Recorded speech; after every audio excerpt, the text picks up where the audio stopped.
All right, welcome to the Golden Belt Buckle Podcast.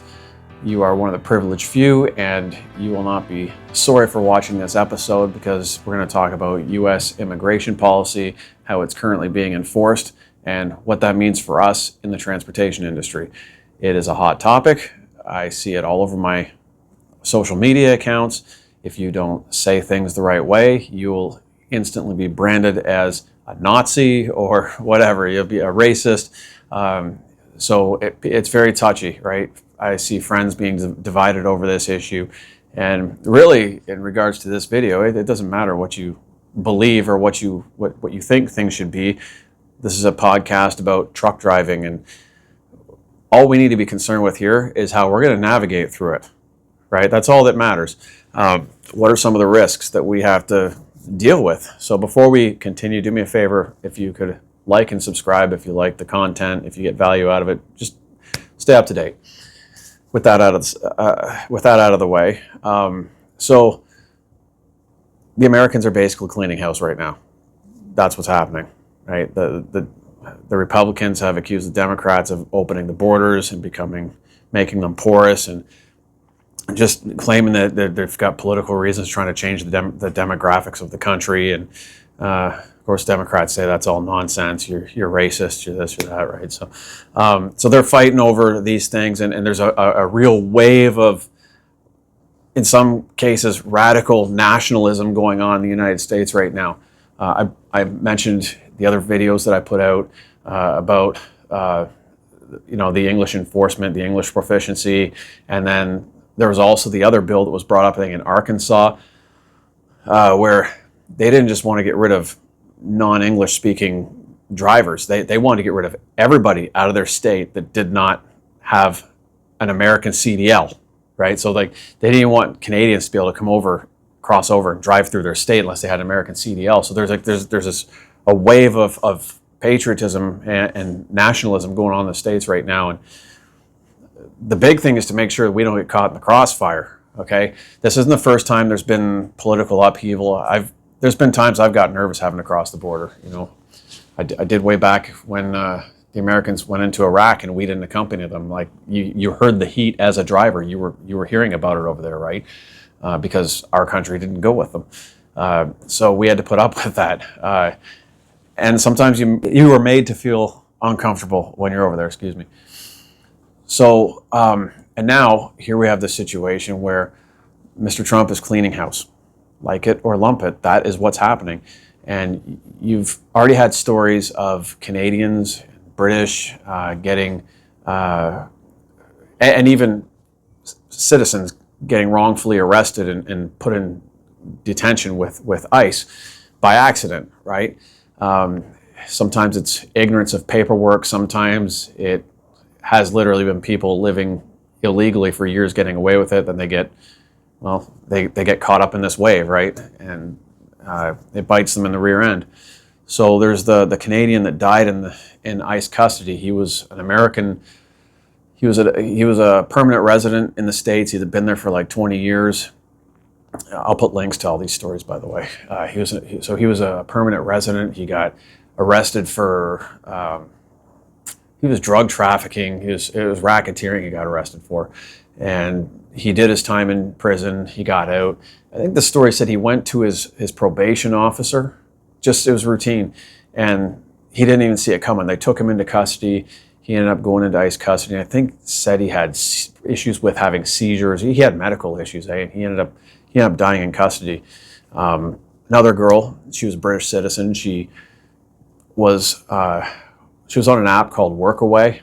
And she was traveling the world, basically couch surfing, and she would do like chores for a couch, right? She'd do your dishes, clean your car, do whatever, just to have, in exchange to have a place on your couch, so she could travel cheaply. And so she was in the United States on a tourist visa, and she had her next client lined up. She went to Canada, and the Canadian Border Patrol said, you're on the wrong visa to come to Canada anyways. This is not a tourist visa. You're supposed to be having a work visa, they said, because you're not getting paid. She said, I'm not getting paid, though. And they said, well, no, you're not getting paid, but you are getting shelter in exchange for a service. So you're working, right? So she had the wrong visa. She got sent back to the States from Canada, and they agreed. They said, you've been in the U.S. illegally. You're on the wrong work visa. They basically accused her of fraud, it sounds like, and they took her into custody, into ICE custody, and she was there for 3 months. And the only way she got out was that she called the right people with her one phone call, and they raised some hell, I guess. They made a lot of noise. They ended up getting her out after 3 months.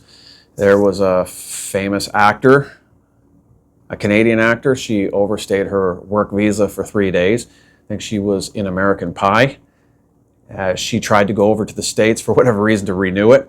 I think she knew it wasn't. She knew her work visa had expired, but when she went to the border, they said, you were in the States illegally for 3 days. As I recall, that's how the story went. And they said, we're going to take you into custody. She ended up going into ICE custody for a few months. And there was another couple. They accidentally strayed on to the U.S. side. I can't remember what province it was. They strayed onto the U.S. side. They got taken into ICE custody. I don't know how it worked out for them. But so in these instances, in the first case, you had a guy that he didn't realize that in the United States, if you're a permanent resident and you commit a criminal act, that's grounds to be deported out of the United States. He didn't know that. And so he was getting by. They hadn't kicked him out yet, but now that they're cracking down, they decided to kick him out. On the way to being kicked out, he had to go through ICE. And then the second girl, the couch surfer, she didn't understand her paperwork. I might have made that same mistake. She didn't look close enough, and she made herself an illegal alien, right? She was over on the wrong work visa, which is unfortunate. And then, this Canadian actress, she went overstayed her visa for 3 days, and she got dinged.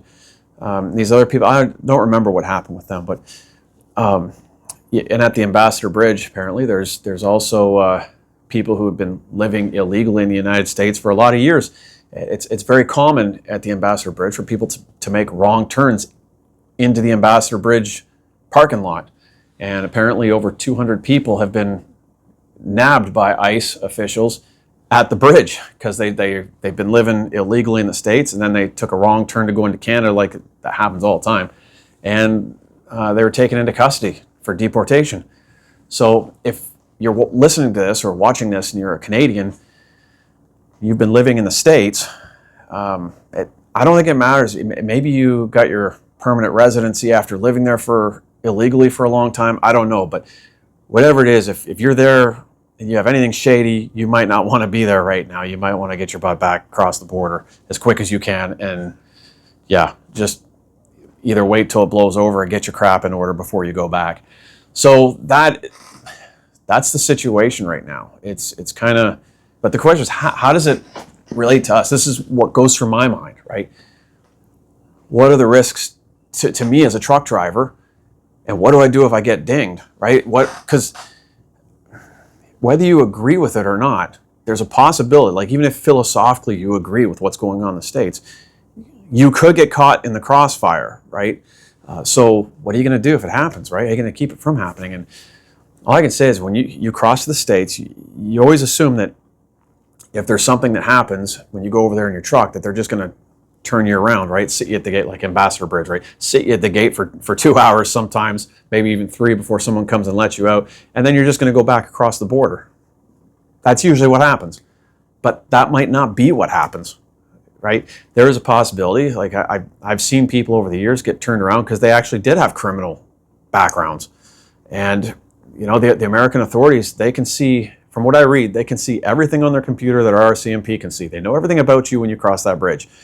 And I've seen them turn people away. I saw a guy once staying at the counter. He got turned away. I said, look, what you've done, there is no coming over here for what you've done. We have to turn you around. And they just turned him around.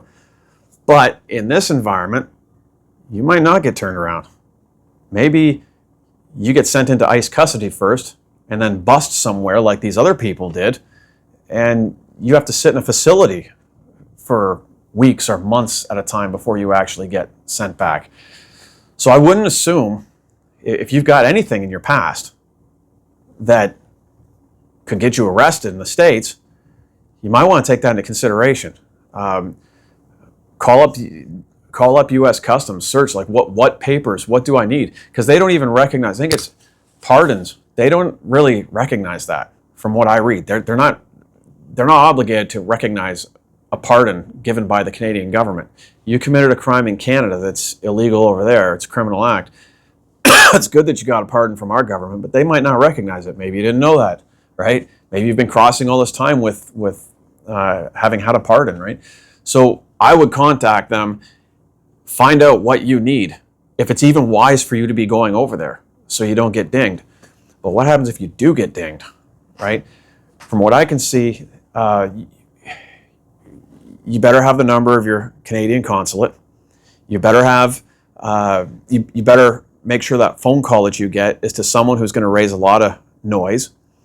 You better make sure whoever you call will put money in your commissary, because this one lady said that when she was taken to this detention center, it was like prison, it was like a jail, right? She said she needed to have a commissary because they didn't feed her that well. So you better make sure you have someone that's going to have your back. They're going to make a lot of noise. Call the media if need be. Call your MP. Call your MPP. Just someone that's going to not just sit back and let you rot, right? Someone that's going to give you some financial aid if you need it, so you don't have to sit there with nothing. But at any rate, you get your affairs in order, because they don't just. If I can put it like this, if you're a white guy or a white woman, and you think that because you're white, you're going to somehow get special treatment, it doesn't work like that. If you think because you speak English, you're going to get special treatment, it doesn't work like that. I just told you that certain states that they don't even want you over there, even if you do speak English. They don't want you over there unless you have an American CDL. There is a major push for nationalism over there right now. You know, for every action, there's an equal and opposite reaction. Right now, the Americans are reacting to a previous administration. Like there's radical forces, and it's in here in Canada too. It's not just in the States. It's all the same, no matter where you go, right? There are two radical forces fighting each other right now, and you do not want to get caught in the crosshairs.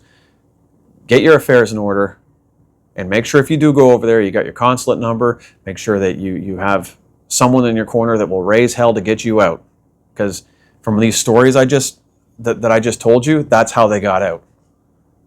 They had family, they had friends that didn't just let them sit in detention. Because if you just sit in detention, from what these people are saying in these stories, these people are there for months at a time, several months, with no hope in sight. They got nobody to get them out. They're just sitting there rotting. And you go in there, you need someone to advocate for you. So that is the video. That's the warning. I will post the links to these stories, and hopefully none of us get dinged in the crossfire and become collateral damage, okay? So anyway, I would hope my company would have my back, but who knows? Maybe they will, maybe they won't, right? I would hope my company would raise hell if that happened to me. So till next time, keep your rubber side down. Please like and subscribe. Watch my other videos. I got some good stuff on there, and yeah, take care. Cheers.